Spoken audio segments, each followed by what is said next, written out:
Hi, welcome back to another informative video.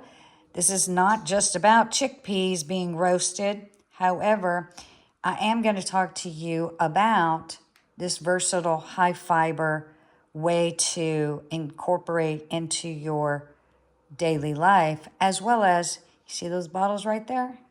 I'm going to tell you what to do when you're eating high fiber foods, which chickpeas, garbanzo beans, as they're also known, can, when you begin eating them, because of the concentration of high fiber that they promote, it can cause bloating and gas and a little bit of uncomfortableness if you're not, normally eating high fiber foods. So, as always, as a disclaimer, if you're going to add something like high fiber foods and you have digestive issues, make sure you're talking to your doctor, because I overcame it, oh gosh, in my 20s, and I'm now 60, and they wanted to remove half of my colon because I had ulcerative colitis and IBS so severe. And I went to a holistic doctor and I was healed in less than 8 weeks. So I'm proven testimony. You can heal from diseases. Now, if you've never roasted chickpeas, I cooked up chickpeas yesterday on the stove, and I prefer getting them in the bag. One, they're cheap. Two, they don't have any byproducts or anything that is going to have preservatives like the cans do. But if you use the cans and you've roasted them, let me know in the comments, because I've never used the canned chickpeas. So I cooked up a batch because I'm going to make some Wardolph chickpea salad for sandwiches. And then I wanted some roasted chickpeas for my salads and snacking on, because these are great to take on a hike. They're great to have by your desk at work, for that added little snack. So this is going to be a key that you may or may not know, even if you're a seasoned chickpea roaster. So I've got two ways. You can cook it in the oven, and I'll put all of the information below, but you're going to cook these garbanzo beans, chickpeas, on the stove, and then you're going to drain them and rinse them. Now, I will tell you one of the tips that I have found is really helpful, because you've got to make sure you don't have the skins on your chickpeas when you roast them. I personally don't even like them in my salad. So, because when I'm making a Wardolph salad for sandwiches, I just rinse them and they come right off because the beans are hot. But when I do it this way, I put them in the refrigerator overnight, let them cool, and they're much easier to take the skins off, and then they don't fall to pieces, because they're not real moist or warm.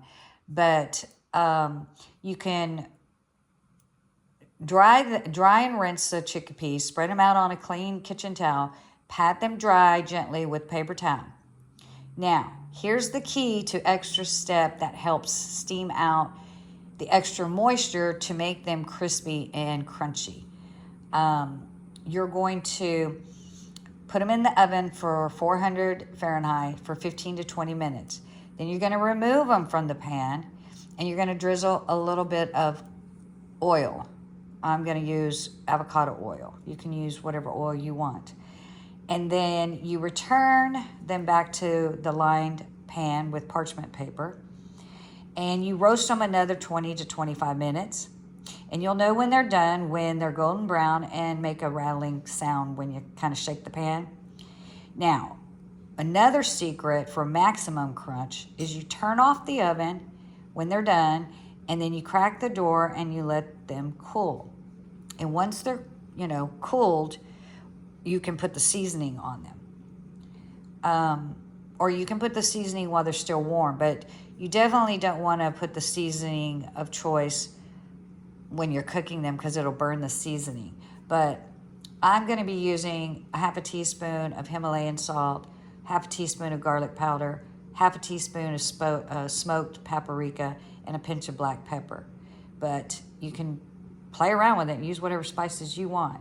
If you want to put it in an air fryer, toss the chickpeas, dry them like, I told you on the kitchen, clean kitchen towel, spread them out, and then dry them by patting them with a paper towel. And then you're going to toss them with the oil and the spices if you're going to put them in the air fryer. And then you just air fry them for 10 to 12 minutes. Depending on your air fryer, it might be 15 minutes.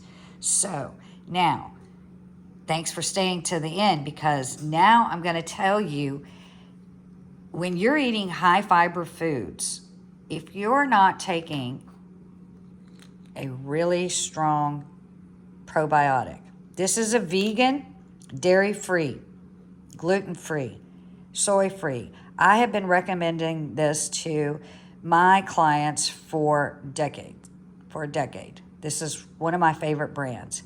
If you're vegan, plant-based, this is the one to get. They have it for men as well. And you're going to want at least 16 probiotic strains and 50 billion probiotics on the label. So this is really good to have because it helps your immune system, but it also helps combat, the digestive system when it's flooded with high fiber. Now, here's another key. Papaya enzymes. These are also non-GMO, gluten-free, and vegan. These are really good for your digestive system. And if you will chew one of these, with your meal or after your meal, when you're having high fiber foods like garbanzo beans, chickpeas, then this will certainly help as well.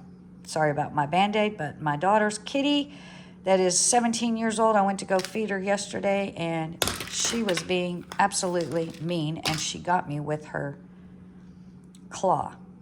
She was a bad kitty. I raised that cat too. It's like, wow. So, hope that's helpful for you, and I hope that you will incorporate more chickpeas into your diet because they're absolutely wonderful for you. Thanks for watching, and I'll see you next time.